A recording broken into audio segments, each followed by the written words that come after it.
I think one of the interesting things to observe is in the past couple years, since COVID really, a lot of people, and this, I don't want to tell tales on my husband, but my husband is included in this category, didn't believe that some of this radical gender ideology was in their local public school, right? Like you believed that it was in California, you might have believed it was in New York, you believed in an isolated incident that you read on the news here or there, but you didn't believe that it was everywhere, that it could be in your own neighborhood, in front of your own child. And I think parents have really been awakened to the fact that this capture of our education system is complete. This capture of our education institution is total, and that your child will not be able to avoid it. You can't opt them out of social emotional learning. It's too integrated into everything about schools. And social emotional learning, a lot of parents know what this is and they find it to be questionable. I talk about this in my book because social emotional learning is another name for the critical consciousness that Paulo Freire, the Brazilian Marxist, wanted every child to be brainwashed with. It's disguised as, oh, this is how we teach children values. This is how we teach them morals. This is how we teach them to behave in a manner that reflects right and wrong. But we should all be asking, well, what is your definition of right and wrong? What is your definition of a value?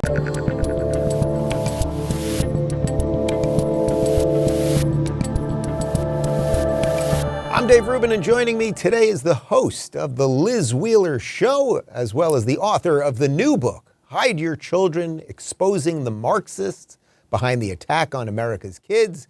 Liz Wheeler, welcome back to the Rubin Report. Hi, Dave. Thanks for having me. Liz, I think, if I'm not mistaken, this is your first solo appearance on the Rubin Report. You've been on like 1,000 panel shows, but is this our first one-on-one?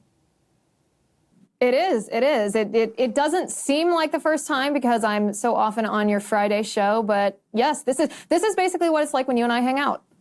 Yeah. We shall see. We shall see. A lot of pressure, sister.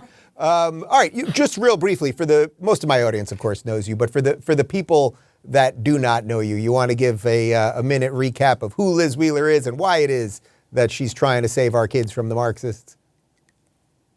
Yes, indeed. I'm Liz Wheeler. I host The Liz Wheeler Show. You can subscribe on Apple Podcasts or wherever you watch or listen to your pods.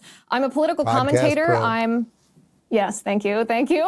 Maybe not YouTube. Maybe head over to Rumble if you value free speech, because we talk about a lot of topics that are not allowed on YouTube. But what I'm most dedicated to, I'm a mom. I'm dedicated to preserving this country, this great country of ours, for my family, for my 2.5-year-old daughter. I see what's happening before our very eyes. I see the capture of our institutions. I see the degradation of the fabric of ordered society, and I don't want that for my daughter. The best part of this country is it gives us the opportunity to live virtuously, to worship the God that we want, to say what we want, to live our lives according to the tenets of our viewpoints. And if we don't stop the assault against those things, then we're not going to have the country that we have. So we talk about everything from COVID to transgenderism to election integrity to the administrative state, really pushing aside the establishment republicanism that has actually led us to where we are, and taking a more based view of reality in trying to solve the crisis that we're facing. When did you realize the level of the craziness that we were fighting, meaning something that was beyond just, we're arguing about tax breaks and we're arguing about, little this and that issues, but sort of the big cultural stuff that, of course, leads to all the stuff related to kids? Yeah, that's a good question. I'd like to think, and then maybe this is too flattering, too self-flattering, I'd like to think I've been based for a long time, because the way that I got into politics and got into political commentary was kind of by accident. In late high school, I was diagnosed with a serious autoimmune disease, and I spent a lot of time being sick with that and recovering from that. And during that period of time, when you're sick, you're kind of bored. There's not a lot that you can do physically. So I started reading a lot of books and getting involved. This was like at the very beginning of political Twitter, getting involved in political discussions on Twitter. That was one of my interests. I liked sort of the adrenaline that went with politics. But I also, at the same time, given what I was dealing with personally, came to a realization that these so-called institutions that we trust, the quote-unquote experts, aren't always dedicated to being an expert in their field. They're not always dedicated to science. For example, there was no pharmaceutical solution to the autoimmune disease that, I still manage, I still deal with. And what does Big Pharma do? They just kind of brush you to the side. They aren't interested in saying, well, maybe if you manage your diet differently, maybe if there's some kind of natural supplements or something that you can do alternatively, that this would help you have more chance of living a normal life. They don't give any of that advice. They're only interested in profiteering off of people's problems. So I think that I was, for better or for worse, red-pilled at a relatively early age because I saw that the only reason that I was able to actually pursue those alternative means to health was because my dad is a small business owner and he used the money that he saved to pay out of pocket for these alternative treatments. Whereas if we were in a socialist nation and he wasn't free to enjoy the fruits of his labor, if we had a socialized healthcare system, I wouldn't have been able to do that. So I think I was red-pilled and kind of cynical about institutions from the beginning. And then once you realize that that's the case in one institution, you see it happening in the other institutions as well. And isn't that ironic? Because some of the positions you were talking about being, sort of leery of, say, Big Pharma, those would have been thought of as lefty positions, say, 15 years ago. And now, especially since COVID, that has just completely flipped on us. It's so funny because for the majority of my adult life, I'm 34, and for the majority of my adult life, I've lived in two different worlds. I live in the, I would say, very conservative world in politics, and then I live with a bunch of, I live in a world, not literally, not like a commune, but with a bunch of crunchy leftists who also go to the chiropractor and also try to eat plant-based. And these people are generally like really woo-woo, hippy-dippy, crunchy people, and they're leftists in their politics for whatever reason. But now it is funny. It's even like questioning things like questioning vaccines. That was always a leftist position until the COVID vaccine, and now the right has adopted that. It's funny to be in my position where I've always been on the line of conservative politics, but leftist, if you will, health views, because now it's like, well, yes, join the club. Right. You were also, much like me, you were in Cali for COVID. You fled California. You did not make it to the free state of Florida. You went elsewhere. But you want to talk about how you were based in Cali during a time of COVID?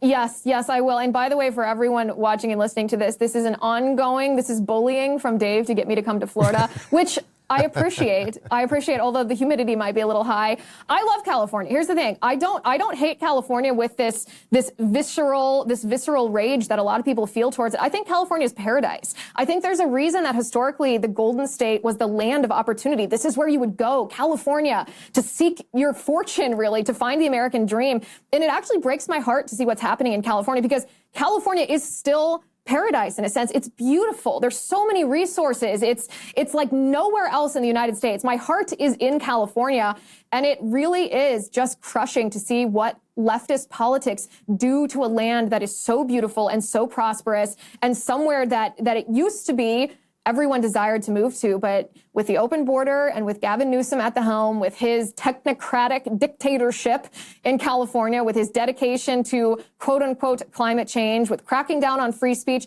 they have a law right now that they're trying to pass. It's a bill, I suppose, that they're trying to pass into law that would actually define parents who decline to put their children on a gender affirming, quote unquote, gender affirming model as child abusers. You can't raise a family in a climate like that you risk losing your child, the thing around which your entire life revolves. I mean, we are fighting in politics, Dave, you and I, because we want what's best for our children. It's not even about us. We're adults. We're halfway through our lives already. This is about what's best for our families, and you can't raise a family in that circumstance. You have to leave, and it makes me really sad because I didn't want to leave. It's so interesting because for me, as a relatively new father, like when that thing was being passed in Cali, which passed the legislature, by the way, right? I mean, it's passed already. Now it's about divorced families, but they're going to expand it, obviously. I kept saying on the show, it's like, you must leave now if you're a parent because you're sending your kids to schools where they will be brainwashed into this stuff. And you don't want to be there that day when they come knocking at your door and, we're calling your daughter a boy's name, and if you don't accept it, we're taking the kid. But it's real. Yeah. It's real, and this is what I write in my book. I mean, the left is actually waging a deliberate and relentless assault on our children. This is not hyperbole. This is not bombastic. This has been going on for the last century. For a century, the left has attempted to re-engineer society. They've actually captured and co-opted 4 of the 5 foundational cultural institutions in our nation: the media and religion and education and law, and they've just about destroyed the family as well. There's one element that is remaining of the family, and that is children, and the left now has their sights set on our children. And meanwhile, while all of this was happening, what were conservatives doing? We were complacent. We were blind to this. We were blithely unaware as this was happening, and now we face what we're facing. We face a literal assault on our children. And so in the book, I name the names of the people behind not only the capture of these institutions, but behind the attack on America's kids. If we don't acknowledge the reality of the political enemy that we're facing, we'll lose. We will not win. And it's not just a matter of fighting for the sake of children's individual souls. If the left successfully captures children, our nation is done. So one thing that I thought was interesting in terms of the title is that you said Marxists. You didn't say wokesters. You didn't say communists or socialists. You said Marxists. I wonder, what was your thinking on that? Do you want to define it clearly and maybe contrast it to some of those other terms? Because everyone's sort of using them interchangeably these days. It is, and it's actually interesting because when I started writing this book, I wasn't looking for Marxists. It wasn't a fishing expedition. I acknowledged what almost every person in our country has acknowledged, that there is this sustained assault on our children from all of these different angles. And I thought, why? Why now? Why in this coordinated way? And it turns out the answer to that question isn't a why, it's a who. Who is behind this and why are they doing that? And it turned out that there was a pattern of ideology behind each of these assaults. So, for example, what I found is there is a Marxist by the name of Antonio Gramsci who essentially brought back from the dead original Marxism. He revived it and turned it into 21st century Marxism. And he twisted it from purely economic Marxism, like, oh, the working class is going to revolt against the ruling class. He turned it into, well, wait a second, the working class isn't going to revolt against the ruling class if they rely on the cultural institutions of the working class. So he said, before we stage an economic revolution, we have to stage a cultural revolution. We have to go after these 5 major foundational civil institutions: the media, education, religion, the law, and the family. And what we are seeing now, it's so interesting, Dave, what we're seeing right now is not new.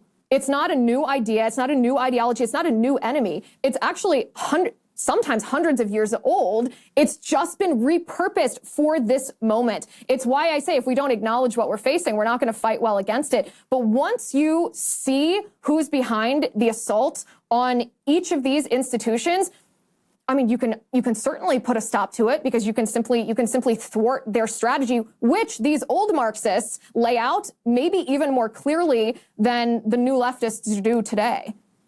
Do you make any meaningful distinction between some of those terms, woke, Marxist, communist, socialist? At this point, like, does it matter to delineate that any further? Yeah, it does matter. So the word woke, there were a month or two ago, there was a debate. It crossed over from conservative media to liberal media about what the word woke means. What's the definition of the word woke? What does this mean? And it's a great question. It's a question we should all be asking. So I actually traced back. Can I do mine in two? Can I do mine in 2 sentences, and you tell me if I'm doing it all right? Because everybody was asking. Yes, go Can ahead. I do mine? Lay it on me. It's believing in equity over equality with a dash of racism and a little gender confusion. How's that? That's exactly how it's manifested and applied. The ideology underneath it can be traced directly to a Brazilian Marxist named Paulo Freire. Paulo Freire applied this idea to the education system in Brazil. He actually experimented on peasants in Brazil. He ran these like 45-day experiments on peasants, teaching them only leftist things in school so that they would then go out and vote for leftist politicians. And he said that teaching knowledge in school was oppressive. He said knowledge, there's no such thing as knowledge. There's no such thing as truth or objective reality. It's just, he said, he defined knowledge and fact as just the prevailing political ideology, right? He said children, instead of being taught knowledge, should be taught critical consciousness, which is a way of thinking about the world. Now, critical consciousness is just a euphemism for teaching children to view everything through the lens of Marxism. That's what wokeness is. Wokeness is just a rebranding of Freire's critical consciousness. So if you look at wokeness in our country, whether it's corporations, whether it's in the classroom, whether it's DEI, whether it's gender ideology, it's all Freire's critical consciousness. It's training this young generation of American children to view everything through the Marxist lens of oppressor versus oppressed, that the oppressed have to revolt against the oppressors, overthrow the civil institutions. For what purpose? For the purpose that Marxists have laid out from the very beginning, to overthrow Western civilization.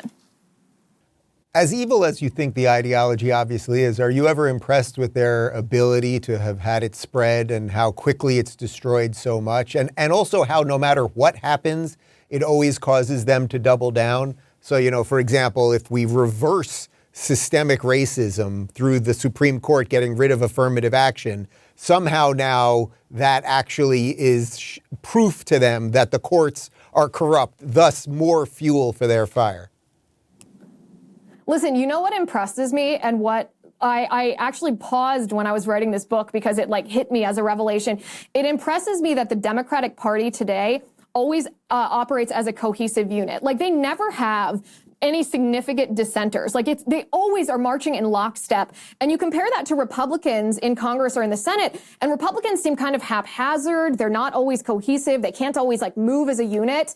And sometimes conservatives are oh, that's because we allow independent thinkers in the Republican Party. That's not actually why Republicans don't operate in lockstep. It's because Democrats are committed to their ideology. They know what their ultimate goal is, and they know the tools that they're using to achieve their ultimate goal. But Republicans have lost sight of what our ultimate goal is. If you ask any Republican in elected office, any Republican commentator, a Republican voter, what is the ultimate goal of our society? What do we hope to achieve with our society? Most of them can't answer what that is. They can't answer, well, is freedom the means to something greater, or is freedom the ultimate end?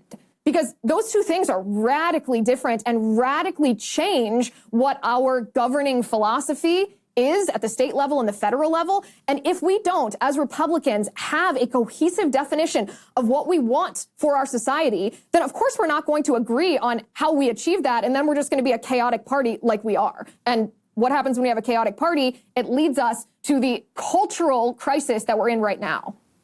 Yeah. Do you sense some of that shifting with the Republicans at all?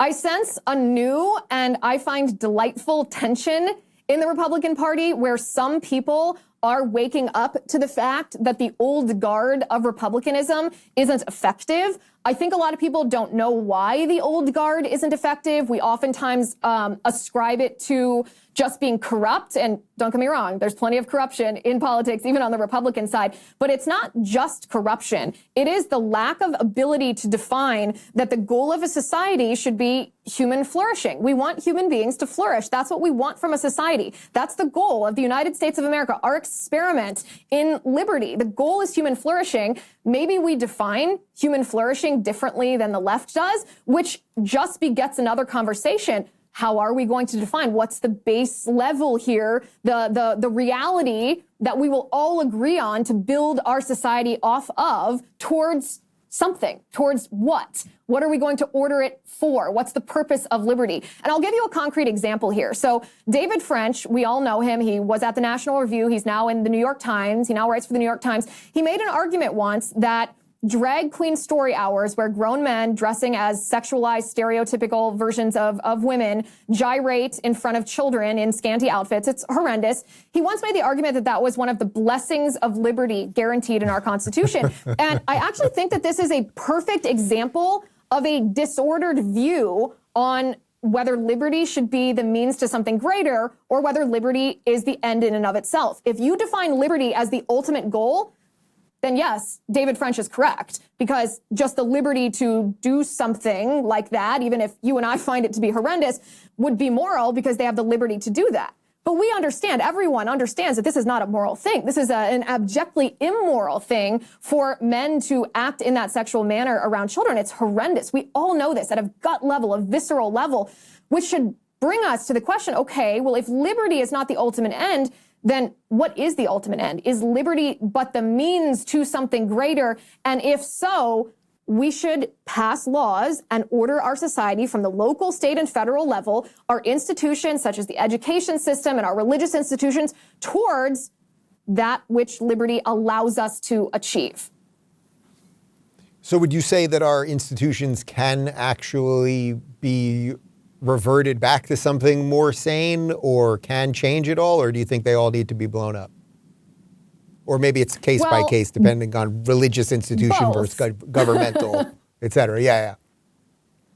Both. I mean, there are obvious examples of institutions that should just be raised and rebuilt in some form, like the FBI or, the Department of Justice or the public school system, that have just been captured beyond what is recognizable. They've been completely hijacked and weaponized and are being used for evil, and they should be abolished. We should get rid of them, and we can then discuss what comes next. But we can recapture our institutions. It's possible. It's not easy, and I don't want to be one of those Republicans that says, oh, you know what? If you just pray a lot, or if you just make good decisions in your personal life, that will have a trickle-down effect to politics. I'm not degrading either of those things. I'm a devout Christian. I pray every day. I try to order my personal life and my family life towards what I think is good and right and beautiful and just. But that's not enough. Conservatives have fallen for this idea that government in and of itself is bad, and therefore any use of government is somehow tinged with stigma, right? That only liberals use government to achieve their ends. This is not true. This is not how our Constitution was set up.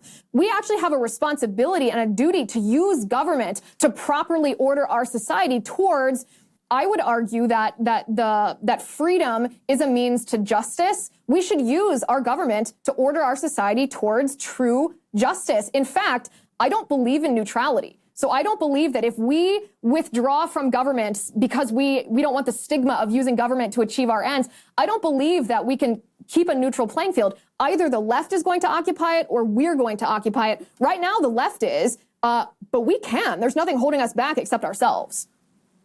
Would you say the best current example of that is what's gone on with Disney over the past year, where DeSantis actively decided to fight the culture war, and then suddenly Republicans like Mike Pence, like Chris Christie, like Nikki Haley, all were suddenly saying, whoa, this isn't what we use government for. And it's like, if that's not what you use government for, to get rid of crony capitalism, to save our children, et cetera, then I don't know, then I guess you're all anarchists more than, let's say, Republicans or conservatives, I guess would be your point. Yes, that's a perfect example. Governor DeSantis used his just power as governor to order society, to hold accountable an organization that had special privileges from the government when it benefited the people of the state, and revoking those special privileges when that entity no longer benefited the state. He had an absolute right to do that. It's not even controversial. Another good example is the bills in states across the country. Some of them are laws. They're basically in litigation right now on whether states can prohibit transgender surgeries for minors. You have a lot of Republican, even candidates for president. I think Chris Christie and Asa Hutchinson both said, that's not the role of the government to ban that. That should be a parent's decision.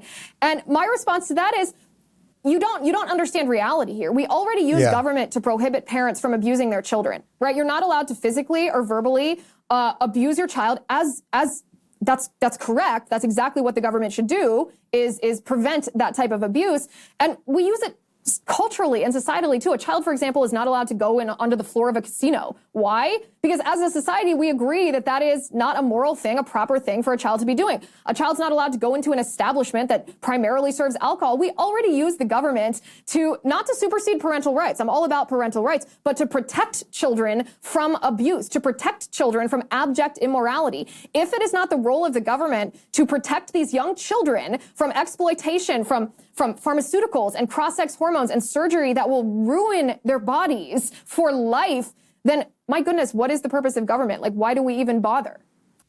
How much of the stuff related to kids, as you mentioned, you have a 2.5-year-old, you've given us a lot of sage wisdom as new fathers over here, but being a new mother, how much of that affected how clearly, passionately you feel about all of this? And what do you think you'll do going forward in terms of schooling and all of that? Because these are decisions I'm going to have to make as well soon enough. Yeah, definitely. And just for everyone watching, you should know that the majority of our texting threads are like crunchy parenting advice being sent back and forth. It's a constant. No, it's already impacted my decisions about how my husband and I have begun to raise our 2.5-year-old. You know, we don't defer to the experts. You know that I'm kind of anti-pediatrician because I don't trust pediatricians who are beholden to the American Academy of Pediatrics. If they don't operate by the standards of care that the American Academy of Pediatrics lays out, then they can be held legally accountable, or they're liable legally. And so they don't give their best judgment. They just say what the AAP says. The AAP recommends transgender surgeries for kids and talks about DEI, and that's not even taking into consideration the big pharma corruption with this 74 vaccine schedule for children and the questionable efficacy and safety of that vaccine, and the fact that you're not allowed as a parent to question it. I mean, it's already impacted. You're not even allowed to question the schedule, right? I mean, it's one thing to question the vaccine. They don't even want you questioning the schedule. I had RFK Jr. on last week. That's what we were discussing. Yeah, I had to fire my first pediatrician that I had for my daughter because he was just giving me the business about questioning or spacing or doing anything that differed just slightly from the CDC and the AAP's recommended schedule. And I'm like, I'm not about this. Like, I'm the parent here. I don't want to co-parent with the government. I don't want to co-parent with a corrupted institution. Going forward, I mean, we're planning, she's only 2.5, so she has a few years, but we're planning to homeschool. There's no way that I'm going to send my child to a public school. No way in this world. I think one of the interesting things to observe is in the past couple years, since COVID really, a lot of people, and this, I don't want to tell tales on my husband, but my husband is included in this category, didn't believe that some of this radical gender ideology was in their local public school, right? Like you believed that it was in California, you might have believed it was in New York, you believed in an isolated incident that you read on the news here or there, but you didn't believe that it was everywhere, that it could be in your own neighborhood, in front of your own child. And I think parents have really been awakened to the fact that this capture of our education system is complete. This capture of our education institution is total, and that your child will not be able to avoid it. You can't opt them out of social emotional learning. It's too integrated into everything about schools. And social emotional learning, a lot of parents know what this is and they find it to be questionable. I talk about this in my book because social emotional learning is another name for the critical consciousness that Paulo Freire, the Brazilian Marxist, wanted every child to be brainwashed with. It's disguised as, oh, this is how we teach children values. This is how we teach them morals. This is how we teach them to behave in a manner that reflects right and wrong. But we should all be asking, well, what is your definition of right and wrong? What is your definition of a value? And if you dig into that, social emotional learning, which is in every public school, most private schools too, in our country, it's just Marxism. It is a Marxist worldview. It's critical consciousness. It's wokeness, whatever term you want to use to describe it. And I cannot expose my child to that. So I'm sitting here waiting for the Hillsdale homeschool curriculum to drop. Hint, hint. Anybody at Hillsdale who's listening? Listen, but no, I we're think gonna homeschool. I can't say too much, but I know that a couple people in Florida are working on a couple solutions to this stuff that might work out because you've got a 2.5-year-old, so there's a little time to play with there. I think a lot of people are sort of on board this idea that the secular institutions have failed, but maybe they're not quite realizing how badly the religious institutions have also failed. And I would say that probably goes across virtually all of the religious institutions in the country, regardless of denomination. Can you talk about that a little bit? Yeah, it's quite sad. I'm a devout Catholic. I'm a practicing Christian, and it was quite sad doing the research for this part of my book because I looked at some of the surveys about not just religious participation, like attendance of church, that's obviously down and it's been trending down for a long time. But if you look at what people actually believe, there's only 3 out of 10 young Americans, this is Gen Z and millennials, if millennials can still be termed young, and as a millennial, I still claim that term. Only 3 out of 10 believe in the God of the Bible. that means that the overwhelming majority of young people in America don't believe in anything greater and anything bigger, in God, in that aspect of reality. And it explains somewhat why there's so much confusion about terms like justice and right and wrong and morality and empathy and love and compassion and tolerance, because if you don't have some kind of fundamental belief, then everything emanates out of that, right? Like even in our society right now, we have laws against homicide. We have laws against assault. We have laws against rape. Why do we have these laws? Why do we have them? Why are these laws different for human beings than they are for dogs or horses? Because at the base level, whether you're a practicing religious person or not, our country's foundation acknowledges that human beings are made in the image and likeness of God, and as such should be treated with dignity. We recognize, our Constitution recognizes the definition of what justice is. So not to get too nerdy and historical here, but if freedom is not the ultimate end, if freedom is the means to something greater, we should ask the question, well, what is the something greater? What is it? Well, our founding fathers, the framers of our constitutions, actually defined what it is that our society should be ordered to. And what it is justice. James Madison said in Federalist 51 that the definition of liberty is justice. But what is justice? The framers of our Constitution defined that along Judeo-Christian terms, that the definition of justice was God's original justice. Again, you don't have to be a practicing religious person. Mm-hmm. This is not a theocracy, but there is a necessity for some kind of agreement on what these words mean, or else you're going to beget chaos. And I don't need to describe for everyone that we are currently living in this chaos. Right. So I think most people watching this agree with that for sure. What would you say has to happen to the institutions? I mean, what do you, for the church, for example, since that's your denomination? I mean, what do you think actually has to happen?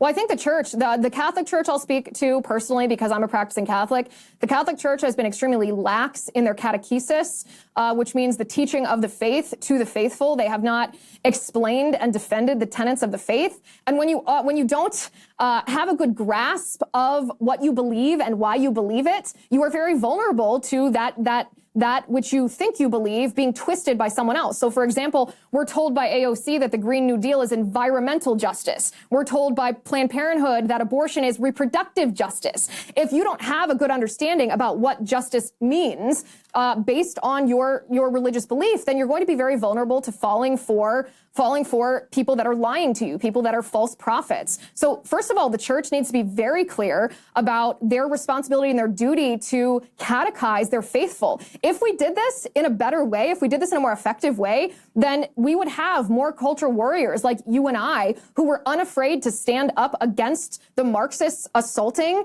our institutions. The church actually, and I know this is getting really nerdy, but this is the part of my book that might be my favorite part. The Catholic Church as an institution has been one of the strongest bulwarks against communism and Marxism and socialism in the modern world. The popes, especially like around the time of Marx and Engels, when they were writing the Communist Manifesto, around the time of the Soviet Union, it was Catholic popes who were saying, listen, communism is satanic. This is not just a political battle, not just a secular battle, not just an economic battle. This is a battle of good versus evil, that communism comes from the devil, and that no Christian should or can be both a Christian and a communist, Marxist, or socialist. They have fought at the institutional level from the beginning of communism and Marxism against it, but recently they've lost their way. Recently they've become a little less based and a little more squishy, not doctrinally, but in their communication, in their and their willingness to fight back. So I, of course, I mean, you know me, I have strong opinions. I'm not afraid of, I guess, confrontation. I don't want to think of myself as a confrontational person, but it's necessary sometimes to challenge what is wrong, even if it's uncomfortable. And I feel like this is true for evangelical churches and Protestant churches, as well as the Catholic Church. They've forgotten that sometimes love is, Jesus flipping tables. It's not always, let me just scratch your back and pat your head and tell you that you're pretty. And if we get back to the true definition of love and compassion and justice, then it's going to equip a whole generation of people to fight back against essentially the Antichrist the Antichrist of communism. How worried are you that the machines, that AI, the algorithms, big tech, that they will put their foot on the scale. They obviously have been already, but if we were just having an ideological battle, Marxism versus, say, capitalism or freedom, individualism versus collectivism, if we were just battling that out, I think we win. I think the human spirit wins and all that. But now on that scale also comes AI, also comes manipulated information, also comes search engines that will tell you the reverse of the truth when you search certain things. That makes this battle much more difficult. It does. It does. So AI, I think a lot of people mistake AI. AI is not like an autonomous entity. It's not like a sentient being. AI is an algorithm. It's a piece of code that was written by somebody, and that somebody or somebodies are very politically biased people who have an agenda. All you have to do is go into ChatGPT. I actually did this past weekend. I spoke at the Young America's Foundation conference, and beforehand, I asked ChatGPT to write me a poem on the dangers of the transgender ideology. And ChatGPT told me that it was discriminatory and hateful and that they couldn't do it. So then I asked ChatGPT to write me a poem about the dangers of the gender binary, and it did write a poem about the dangers of the gender binary. So you can see the obvious bias inherent to these systems, and the biggest danger of them all is manipulation. It's manipulating people, it's disguising the truth, and instead redefining words so that people accidentally or unknowingly fall for your ideology, meaning the Marxist ideology. I agree with you. On a level playing field, capitalism would defeat communism every time. But that's why the Marxists are targeting our children, because they know if they wait till they're adults and they allow them to experience reality, no one's ever going to choose to be a communist. But if they can indoctrinate them, if they can erase or twist and warp, pollute the natural law that exists within all of us as our conscience, as our reason, then they will be able to convince these people, these young children who in 10 years won't be children anymore, to be Marxist, to be communist. That's why they're attacking our kids. So all that being said, are you hopeful that we can actually turn this thing around? I mean, a whole bunch of us can try to red pill people. We can try to, get some more based people out there and sensible people and all that. But it does seem like we still lose a lot of the mini battles. We win little ones like Disney, or maybe that's a big one. But overall, the tendency, especially if you look at the polling of young people thinking socialism is cool, like it does seem to be going the wrong way. Well, listen, I wouldn't be sitting here if I thought it was a losing battle. That'd be too depressing. I wouldn't fight this battle if I thought it was already lost. So my presence in this battlefield is an indication that I think that we can win. You have to remember that this is not something that happened overnight. It's not something that happened since Obama took office or since Biden took office or during the Trump years. This is an assault on our institutions that's been going on for almost a century. 100 years. Conservatives didn't recognize it. We were so drunk with our own prosperity in our nation that we just sat by and didn't recognize the spiritual battle, good versus evil, that was raging around us as these Marxists went into our education systems. First, Ivy League teachers' colleges, and disseminated this poison into all of these institutions. I mean, into even the administrative state, right? Dr. Fauci being like, you listen to me, I'm an expert. He's acting as a technocrat. I am the science. We all use the word technocrat. I am the science, and you shouldn't criticize it. I worry if I'm criticized, Fauci says. But what he's doing is he's acting as a technocrat. We use that term, but what we should do when we say that term is we shouldn't just say, oh yeah, he's a technocrat, that's an insult, that's a bad thing. Is we should say, what is a technocrat? What is technocracy? It's ruled by the experts, but I trace this back actually in my book to the origin of technocracy. And the origin of technocracy, one of the founders of technocracy was a Russian scientist who admitted in his writings that technocracy is nothing but a stepping stone from capitalism to communism. It's how you trick people in a capitalist society to transform themselves into a communist society. So yes, we can undo this. This first step to undoing it is recognizing and acknowledging the reality of the political enemy we face, understanding all of this ideology and the people behind it. And the second part is not quite as easy. I'm not going to pretend to be one of those Republicans that's just like, Paul Ryan, if we get our fiscal house in order, everything will follow. Or if you just mind your own business in your own house, it'll be a downstream effect. No, we have to be comfortable as a Republican Party using the government to ban DEI, to ban ESG, to ban transgender surgeries for children. We have to abolish the administrative state. We have to actively, once we've played defense in that way, we have to play offense. We have to mandate that children in public schools are taught about the horrors of communism, that they are taught the science of sex. And I'm not talking about sex like reproduction. I'm talking about, I don't want to use the word gender because it's been co-opted, but talk about biology and DNA. Yeah. The biological reality of male and female. We have to be able and willing and understand that this is our heritage. Our constitutional heritage is a heritage of ordered liberty, not this absolute liberty. I don't even want to call it libertarianism because it kind of is, but it's a little bit further than libertarianism, where it's ultimately just going to turn into social anarchy if we embrace that, even if it sounds cool on its surface. We have to be cohesive as a Republican Party and use government where we have the just authority to do so. It's not easy, but it can be done. You're basically saying by day 3 in Burning Man, it's time to, go home. I think something like that. Yes. What I wrote in my book is I was like, listen, the first half of this book can be somewhat depressing. Not that you should come away from it depressed, but like it's heavy stuff to realize exactly how the left, this huge plot behind. I mean, we talk often about George Soros and how he's behind so many things. I don't talk about Soros as much in this book because some of the institutions and people behind the attack on our nation's kids and on our institutions take the form of these shadowy, complicatedly named groups and institutions, but what they're propagating is the ideology of Marxism. So what I want people to come away with after they read this book is a thorough understanding of the ideology so that you can look at social emotional learning. You can look at teaching for social justice. You can look at technocracy and you can say, wait a second, I recognize that. I recognize the elements of Marxism inherent to that. And it gives me strength and the capacity to utterly reject it. So the first half may be heavy, but the second half,